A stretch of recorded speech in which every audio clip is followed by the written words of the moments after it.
आप लॉगिन करेंगे तो आपको एक नया पेज ओपन होते हुए दिखता है। साथियों, जैसे ही आपको नया पेज ओपन हो जाएगा, जिस पेज पर मैं आ गया हूँ, इसमें आपको सेकंड नंबर के ऑप्शन पर देखना है स्टूडेंट्स डायरेक्टरी। स्टूडेंट डायरेक्टरी में जैसे ही आप यहाँ पर क्लिक करेंगे साथियों, तो क्लिक करने के बाद आपको फिर से एक कुछ ऑप्शंस दिखाई देंगे और ये ऑप्शंस देख पा रहे हैं आपके लिए यहाँ पर बहुत सारे ऑप्शंस खुल जाते हैं। साथियों, इसमें आपको जो सेकंड नंबर का ऑप्शन है स्टूडेंट्स एडमिशन, इस पर क्लिक करना है स्टूडेंट एडमिशन पर। तो जैसे इस पर क्लिक करेंगे तो स्टूडेंट्स के लिए आपको यहाँ पर एक नया पेज फिर से ओपन हो रहा है। साथियों, इस पेज में आपको क्या करना है, सबसे पहले स्टूडेंट एडमिशन में स्टूडेंट रजिस्ट्रेशन के लिए आपके लिए स्टूडेंट्स की जो समग्र आईडी है उसको हमें एंटर करना है। साथियों, इस जगह पे आप स्टूडेंट्स की समग्र आईडी डालेंगे। समग्र आईडी डालने के बाद आप सर्च के ऑप्शन पर क्लिक करेंगे। साथियों, चलिए हम स्टूडेंट्स की एक समग्र आईडी में यहाँ पर डाल देता हूँ। ये मैंने समग्र आईडी डाल दी। समग्र आईडी डालने के बाद सर्च के ऑप्शन पर क्लिक किया साथियों, तो देखिएगा यहाँ पर थोड़ा सा टाइम लेगा, यानी उसकी डिटेल, और डिटेल लेने के बाद आपको यहाँ पर नीचे एक फॉर्म ओपन हो जाता है। समग्र आईडी के अनुसार इस स्टूडेंट की सारी डिटेल आपको देख पा रहे हैं ओपन हो गई है। ओपन होने के बाद आपको सभी चीजें मैच करना है और बारी बारी से इन सब चीजों को आगे बढ़ाते जाना है। साथियों, सबसे पहले देख रहे हैं जनरल इंफॉर्मेशन है बच्चे की।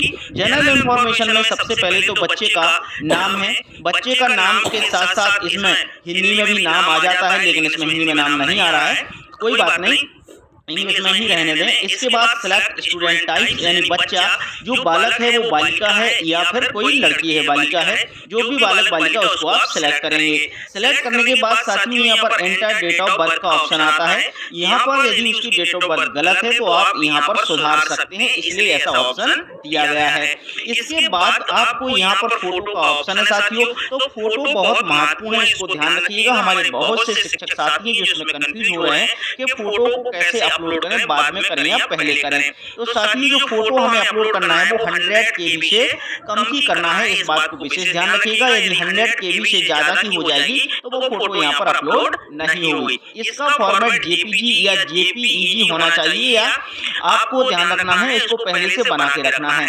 मैं यहाँ पर चूज के ऑप्शन पर क्लिक करूंगा। जैसे यहाँ पर चूज के ऑप्शन पर क्लिक करूंगा तो फोटो मुझे यहाँ पर आ जाएगी।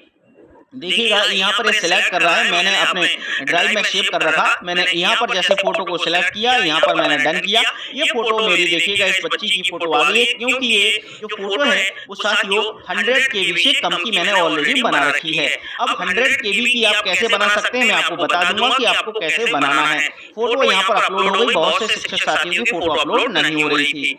इसके बाद साथियों अब इन्फॉर्मेशन में आ रहा है सिलेक्ट ब्लड ग्रुप, यानी बच्चे का कौन सा ब्लड ग्रुप है। आपको यहाँ पर उस बच्चे का ब्लड ग्रुप देखना है, यानी बहुत से ब्लड ग्रुप यहाँ पे हो सकते हैं, E पॉजिटिव, B पॉजिटिव, इन सभी चीजों को देखना है और जो उस बच्चे का ब्लड ग्रुप हो उसको आपको यहाँ पर रख देना है। इसके साथ साथ साथियों फिर आगे देखेंगे एंटर उसका जो डिटेल है, कैटेगरी कौन सी है बच्चे की। बच्चा SC में है, OBC में है, ST में है, तो यहाँ पर ऑटोमेटिक सेलेक्ट कर लेगा। बच्चे का रिलीजन क्या है, यहाँ पर हिंदू है या फिर अदर है, तो उसको आपको यहाँ पर सिलेक्ट करना है। सिलेक्ट करने के बाद साथियों आगे हम आएंगे, वहाँ पर लिखा रहता है उसके फादर का नाम, यानी फादर का नाम ऑलरेडी समग्र आईडी के अनुसार लिखा है। यहाँ पर मदर का नाम लिखना है, या उसमें समग्र आईडी में एंटर है तो यहाँ पर आ जाएगा। यहाँ पर उसका मोबाइल नंबर आप एंटर कर सकते हैं, क्योंकि ये जरूरी है। इसके साथ यदि उसके पिताजी के पास ईमेल आईडी है तो ईमेल आईडी डाल सकते हैं, कंपलसरी नहीं है। ध्यान रखना है जहाँ पर रेड स्टार बना हुआ है उन सब चीजों को यहाँ पर फिल करना जरूरी है, इसके बिना आपका फॉर्म सबमिट नहीं होगा। इसके बाद साथियों आपको सिलेक्ट डोमिसाइल देखना है कि बच्चे मध्य प्रदेश का निवासी है या नहीं है। यदि मध्य प्रदेश का निवासी है तो वहाँ पर S लिखा आ जाएगा, और नहीं है तो वहाँ पर नो लिखा आ जाएगा। इसके बाद सिलेक्ट रेसिडेंशियल टाइप, बच्चा ग्रामीण है यानी अर्बन है या रूरल है, तो यहाँ पर आपको देखना है ग्रामीण है तो आपको ग्रामीण कर देना है, यानी रूरल कर देना, शहरी है तो वहाँ पे अर्बन कर देना है। इसके बाद सिलेक्ट BPL कार्ड स्टेटस, यानी बच्चे के पास BPL कार्ड है या नहीं है, तो यहाँ पर आप BPL कार्ड है तो यस करेंगे, नहीं है तो आप नहीं कर देंगे, यानी नॉट अवेलेबल रहेगा।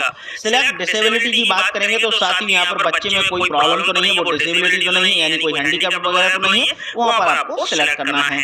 इसके बाद बाद स्टूडेंट एड्रेस एज पर समग्र आईडी के अनुसार, यहाँ पर पूरा जैसा समग्र आईडी में एड्रेस दिया है वही सारी चीजें इस बच्चे की यहाँ पर आप देख पा रहे हैं। यहाँ पर बच्चे का एड्रेस वगैरह सब सारी चीजें लिखी हैं, तो यहाँ पर समग्र आईडी के अनुसार उसका एड्रेस है और आप इसको आगे बढ़ा देंगे।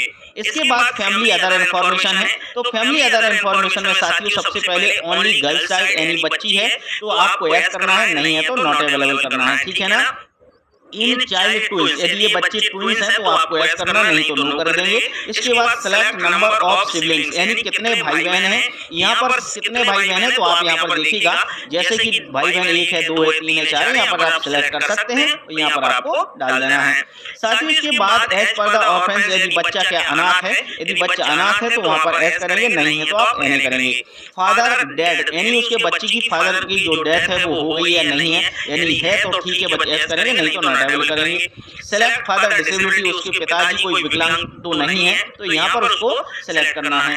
इसके बाद सेलेक्ट मीन्स ऑफ लाइवलीहुड, यानी बच्चा यहाँ पर देखिएगा आपको फिर से ऑप्शन आ जाएगा गवर्नमेंट में, नॉन गवर्नमेंट है, यानी उसके पिताजी गवर्नमेंट है या नॉन गवर्नमेंट है, यहाँ पर उसको सेलेक्ट करना है। इसके बाद उसके जो गार्जियन है वो रिटायर्ड हो गए हैं या नहीं है तो उसमें आपको सिलेक्ट फिर से उसको कर लेना है साथियों। करने के बाद आगे देखेंगे तो इसमें सिलेक्ट फादर डिसेबिलिटी, यहाँ पर ज्यादा कुछ भी नहीं है, सिर्फ एस और नो का ही ऑप्शन है, आपको क्लिक करते जाना है, यहाँ पर आपको देखते जाना है।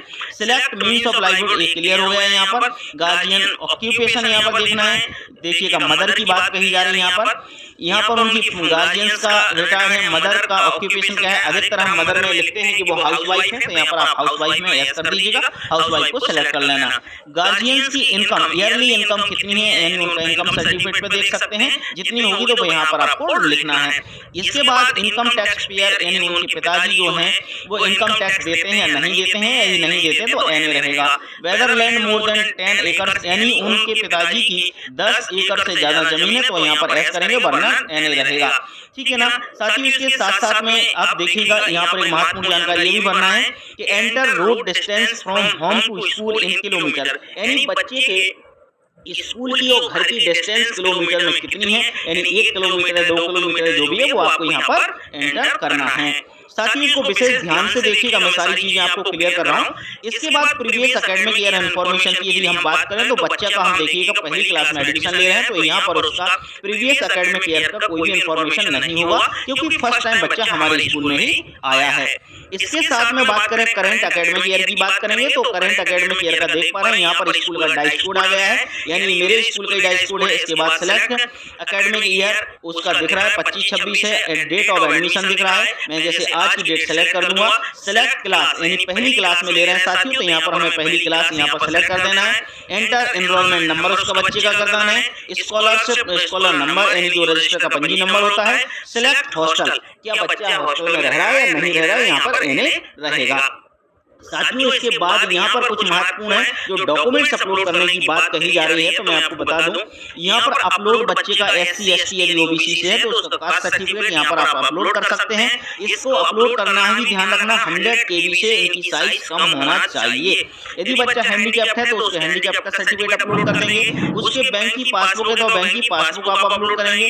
इसके साथ साथ अपलोड इनकम प्रूफ, यानी जो उसका आय सर्टिफिकेट है आय सर्टिफिकेट भी अपलोड करेंगे। इस प्रकार से BPL कार्ड है तो BPL करेंगे और उसके पास कोई डोमिसाइल है जो मध्य प्रदेश का निवासी है तो डोमिसाइल यहाँ पर अपलोड कर देंगे। साथ ही वो ये आप जो डॉक्यूमेंट्स हैं अपलोड करेंगे तो इससे आसानी होगी, उसके डेटा में भविष्य में कोई परेशानी नहीं होगी। साथ ही इतना अपलोड करने के बाद आपको जो ऑप्शन दिख रहा है यहाँ पर सेव का ऑप्शन है, इस सेव के ऑप्शन पे आप जैसे ही क्लिक करेंगे तो आपका सक्सेसफुल लिखा आ जाएगा और आपकी लिस्ट में दिख जाएगा कि एक बच्चा का आपका रजिस्ट्रेशन हो गया है, बच्चे का एडमिशन हो गया है। साथियों इस प्रकार से आपको बड़े ध्यानपूर्वक एडमिशन करना है बच्चे का। और अभी भी आपके मन में कोई डाउट हो, कहीं चीज कुछ समझ में ना आ रही हो तो मैं आपको बता देता हूँ कि मेरा मोबाइल नंबर है साथियों 9111755039। इस नंबर पर मुझे आप कॉल या मैसेज कर सकते हैं व्हाट्सएप पर। वहां पर कोई भी समस्या हो तो उसका समाधान हो जाएगा। और ध्यान रखिएगा प्लीज चैनल को सब्सक्राइब करना बिल्कुल मत भूलिएगा और इस वीडियो को अधिक से अधिक साथियों तक शेयर कीजिएगा जिससे सभी शिक्षक साथियों को मदद मिल सके। जब तक के लिए नमस्कार।